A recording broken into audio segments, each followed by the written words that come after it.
नमस्ते। कभी सोचा है जब हम कहते हैं कि आज की ताज़ा खबर तो इसका असली मतलब क्या होता है? मान लीजिए हेडलाइन है 25 अक्टूबर 2025 के करंट अफेयर्स। तो क्या ये बस उस दिन हुई घटनाओं की एक लिस्ट है या फिर कहानी कुछ और ही है? चलिए आज इसी के पीछे की दुनिया को समझते हैं। तो सवाल यही है। सोचिए, एक ही दिन में दुनिया में लाखों चीजें होती हैं। कोई नई खोज, कहीं कोई चुनाव, तो कहीं कोई त्योहार। फिर इनमें से चंद घटनाएं ही करंट अफेयर्स क्यों बन जाती हैं और बाकी सब कहाँ चली जाती हैं? इसका जवाब, यकीन मानिए, उतना सीधा नहीं है जितना लगता है।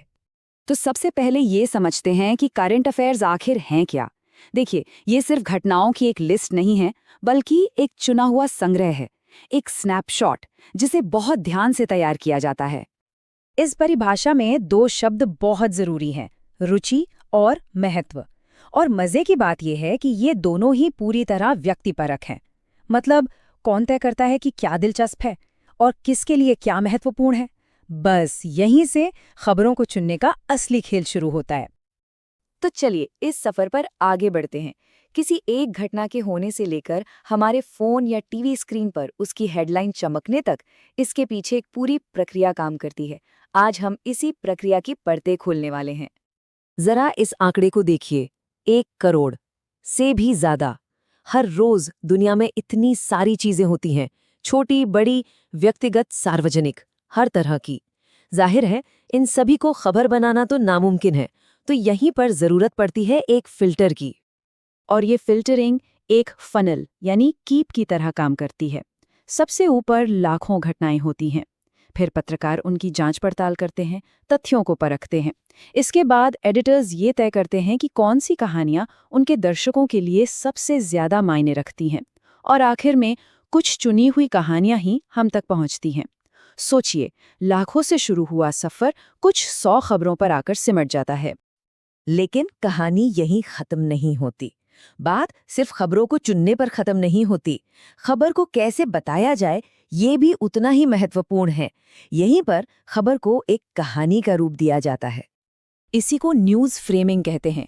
ये एक चश्मे की तरह है। एक ही घटना को अलग अलग चश्मे से देखने पर वो बिल्कुल अलग दिख सकती है।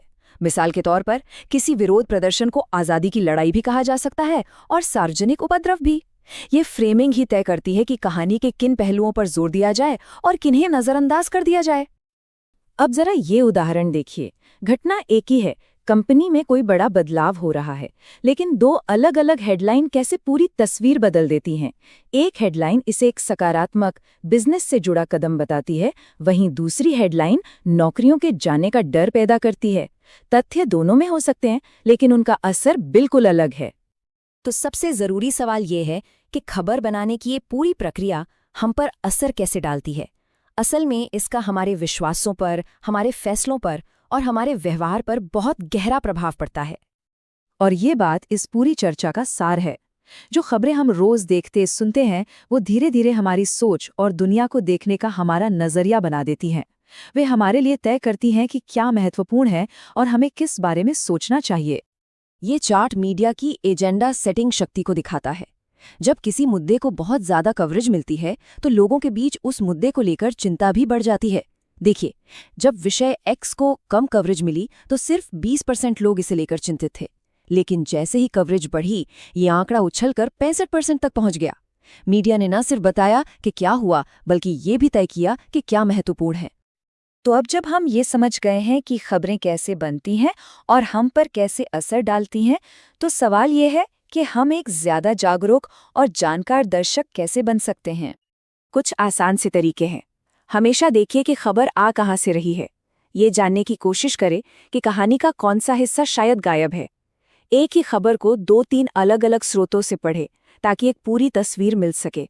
और हाँ, खुद से पूछें, ये खबर ठीक अभी क्यों बताई जा रही है। ये सवाल हमें खबर की सतह से नीचे देखने में मदद करते हैं।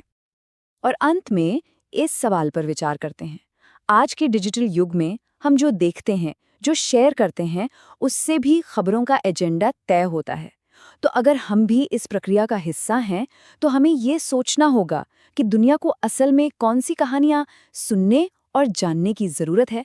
इस पर विचार ज़रूर कीजिएगा।